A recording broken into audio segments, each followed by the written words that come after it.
तो चलिए शुरुआत करते हैं आज की अपनी जो मैथमेटिक्स की क्लास है। और कल की अगर बात करें तो अपन ने हमारी 2 सवाल कंप्लीट कर ली थी। आज हम बात करते हैं तीसरा जो सवाल है उसकी। हमें बताना है संगत और असंगत।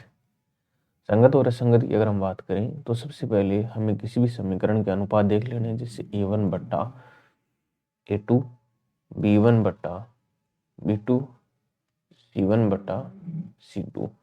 अगर तीनों बराबर तो अपने पास वो हो जाती है संपाती। और संपाती के जैसे अपन ने बात की थी कि इसके हल होते हैं वो भी अनंत, तो ये हमारे पास हो गया संगत। इसके बाद में अगर इस एक लाइन को बंद कर दें तो हमारे पास बन जाती है समांतर। और समांतर का जैसे आप सब लोगों को पता है कि इसके कोई हल नहीं होते, इसलिए ये असंगत। प्रतिच्छेदी मतलब सारे बंद, तो अपने पास बन जाती है प्रतिच्छेदी। प्रतिच्छेदी का आपको पता है कि हमारे पास प्रतिच्छेदी की एक हल होता है, इसलिए ये संगत है। चलिए बात करते हैं, सबसे पहले समीकरणों को लेते हैं। अक्ष के गुणा में a1, इस अक्ष के गुणा में a2, तो 3/2 बराबर b का मान हमारे पास दे रखा 2, 2, b2 का मान दे रखा -3 बराबर c1 का मान 5, c2 का मान 7। क्या ये बराबर है? तो आप लोग बोलोगे सर इनमें कोई भी बराबर नहीं है। इसका मतलब ये हो गया प्रतिच्छेदी, और प्रतिच्छेदी सर हमारे पास होता है संगत। आगे बात समझ, नेक्स्ट की बात करते हैं। 2x - 3y बराबर 8, 4x - 6y बराबर 9।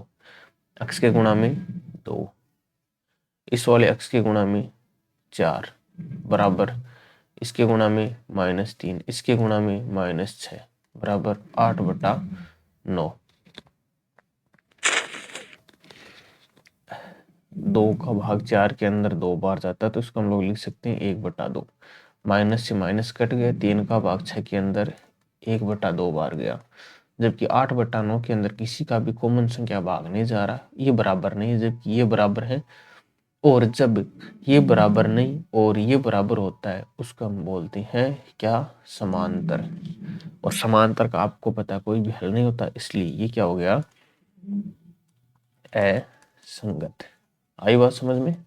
नेक्स्ट बात करते हैं। नेक्स्ट हमें दे रखा है, इन सबको इरेज करते हैं सबसे पहले। तो थोड़ा सा पेशेंस बनाकर रखिए।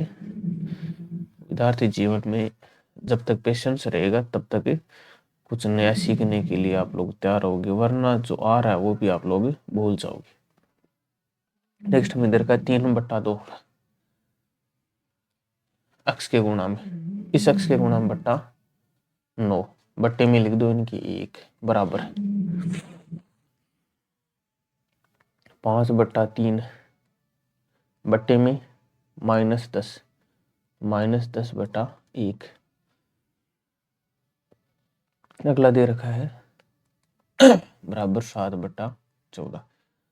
अच्छा एक बात बताओ, आगे अपन को हल करना नहीं आता, क्या माइनस और प्लस बराबर होते हैं? आप लोग बोलते हो सर नहीं, तीसरा भी नहीं। तो अपने पास इसमें कोई भी बराबर नहीं हुआ, तो अपन इसको सीधा बोल देंगे कि ये प्रतिच्छेदी हो गया। और प्रतिच्छेदी का आपको पता है कि हल एक होता है, और एक होता है तो उसको हम बोलते हैं संगत। तो ये भी हमारे पास संगत हो गया, सीधा शॉर्ट करने का तरीका। अगला है अक्ष के गुणा में a1 5, तो 5 इसके गुणा में -10, अगले की -3/6, अगले की गुणा में 11/-22।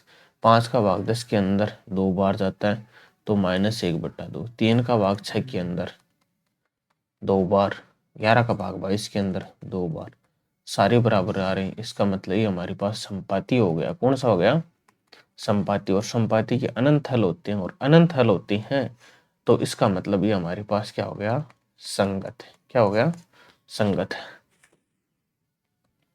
इसको मिटा दें, फिर नेक्स्ट क्वेश्चन की बात करते हैं। बड़े सिंपल इजी तरीके से आप लोग इन क्वेश्चनों को हैंडल कर सकते हो, और बस थोड़ा सा ये कि आपको लगातार मेहनत करनी पड़ेगी। छोटे छोटे क्लासों के टुकड़े इसलिए लेकर आ रहा हूँ कि आपका एक एक सवाल हो पाए। अगला दे रखा है हमें 4/3 और बट्टा 2/1 मान लो क्यों? क्योंकि अक्स के गुणा में यहाँ पर 4/3, यहाँ पर 2 दे रखा, 2 के बट्टा में 1 और ले लो, कोई समस्या नहीं है।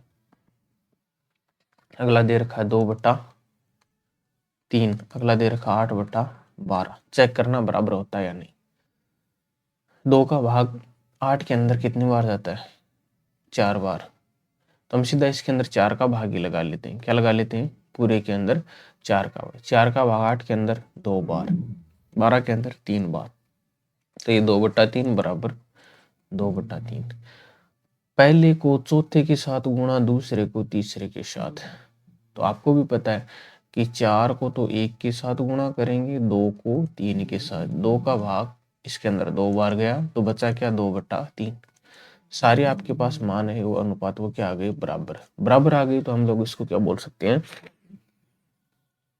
सारे बराबर आने का मतलब ही हमारे पास समपाती हो गया, और समपाती होते हैं उसके हल अनंत, और अनंत को हम किससे रिप्रेजेंट करते हैं? संगत से। ये इतनी चीजें किस किस को समझ में आ गई? आई होप आप सबको समझ में आ गई होगी। बाकी इन सबको हम लोग इरेज करते हैं और फिर देखिए अगले सवाल की बात करते हैं।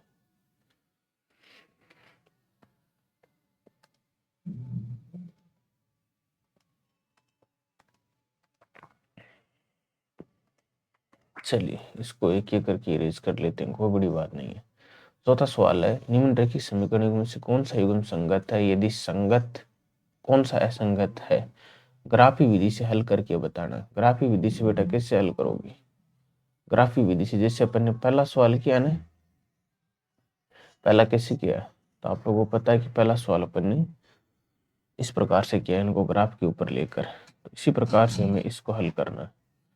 चलिए बात करते हैं किस प्रकार से। दो समीकरण दे रखे हैं। एक तो दे रखा x + y = 5, x + y = 5। एक दे रखा 2x + 2y = 10। देखने से पता चल रहा है कि ये हमारे पास होगा संगत, और संगत में कौन सा? तो हम बोल देंगे समपाती। अनुपात को देखने से पता चल रहा है क्योंकि अनंत हल होंगे, लेकिन फिर भी हम इसको हल करते हैं। एक मैं हल करता हूँ, फिर आगे वाला आप लोग करना। देखिए पहला मैं ले लेता हूँ, यहाँ पर कोई खाली जगह देख लेते हैं। यहाँ पर लिख लेता हूँ x + y = 5। तो x = 5 - y। फिर आप लोगों को एक बॉक्स बनाना है। ये लीजिए अपन ने बॉक्स बना लिया x y। अच्छा y का मान क्या रखोगे? सर y का मान पहले आप रख दो 1, तो क्या बचा? सर 4। फिर रख दो 2, क्या बचा? 3। क्यों? y का मान 1 रखोगे तो 5 में से 1 घटाओगे तो सर 4 बचेगा। 2 रखोगे, 5 में से 2 घटाओगे 3 बचेगा। एक तो ये बन गया। दूसरी समीकरण में तैयार करता हूँ 2x + 2y = 10। 2x = 10 - 2y। ये उस साइड प्लस का, दूसरी साइड चला गया माइनस का। x = 10 - 2y / 2। 2 का भाग पूरे के अंदर जा रहा, तो x = 2 का भाग 10 के अंदर 5 बार, माइनस इसके अंदर, तो आप बोल दो कि सर y बचेगा। लेकिन फिर भी हम लोग इसको ऐसे नहीं करेंगे, हम लोग सीधा करेंगे। जितना हो रहा है उतना यहीं से बात करते हैं। हम लोग बनाएंगे बॉक्स। क्या बनाएंगे इसके अंदर? बॉक्स। ये x, ये y। चलिए x का मान हम लोग इसके अंदर रख लेते हैं 2। x का रखेंगे या y का? तो आप लोग बोलोगे सर x का नहीं y का रखेंगे। तो हम लोग इसके अंदर क्या करते हैं? y का मान रख लेते हैं। y का मान कितना रखते हैं? सर 2। तो y का मान 2 रखा, 2 2 से गुणा होगा तो 4। 10 में से 4 घटाएंगे 6। 6 में 2 का भाग कितनी बार जाता? आप लोग बोलोगे सर 3 बार। फिर मैं रख लेता हूँ यहाँ पर 3। 3 को 2 से गुणा करोगे तो 6। 10 में से 6 घटाए 4। 4 में 2 का भाग 2 बार। ये बनी आपके पास। अब यहाँ पर मैं आपके सामने एक लेकर आ जाता हूँ, जो ग्राफ अपने पास वो लेकर आ जाता हूँ, ड्रा फंक्शन। ये अपने पास आ गया। इसके ऊपर हम लोग इसको सीधा रिप्रेजेंट कर देंगे। हाँ पहले की आपको अक्ष के निर्देशांक कितनी देर की? 4। फिर ऊपर चलना y के अंदर कितना? 1। तो सर हम पहला निर्देशांक हमारे पास ही आ गया। दूसरा अक्ष के निर्देशांक कितने? 3। y के सर 2। ये 2 और ये 3, इस लाइन की तरफ अपने पास ये समथिंग आ गया। चलिए अब इसको हम लोग एक सीधी लाइन के द्वारा खींचकर मैच कर देते हैं। अच्छा अगला x के निर्देशांक 3 y के 2, ये लीजिए यहीं पर मैच हो गया। x के निर्देशांक 2 y के 3 इसी लाइन के ऊपर आ गया, दूसरे वाला इसी लाइन के ऊपर आ रहा है। तो जब दोनों लाइनें एक दूसरे के ऊपर होती हैं तो उसको हम क्या बोलते हैं? तो सर उसको हम बोलते हैं समपाती। आपको पता है इसके बारे में? ये दोनों रेखाएं देखिए, मैं वापस से खींचता हूं, ये दोनों रेखाएं एक दूसरे के समांतर, क्या हो गई? समांतर। जबकि ये एक रेखा खींची, इसके ऊपर मैं दूसरी रेखा ले आ गया, तो इसको हम बोलते हैं समपाती। जब दो रेखा एक दूसरे को काट रही हैं तो उसको हम बोलेंगे प्रतिच्छेदी। तो इस प्रकार से ग्राफी विधि से आपको ये जो पूरा सवाल है, कौन से वाला? ये वाला, इसके जो 3 ऑप्शन है कल आप लोग मुझे सोल्व करके बताओगे और फिर वापस मैं बता दूंगा आपको, नहीं आता वो। तो यहीं पर एक छोटा सा सेशन था, तो इसको यहीं पर खत्म करते हैं, फिर कल वापस स्टार्ट करते हैं। ओके।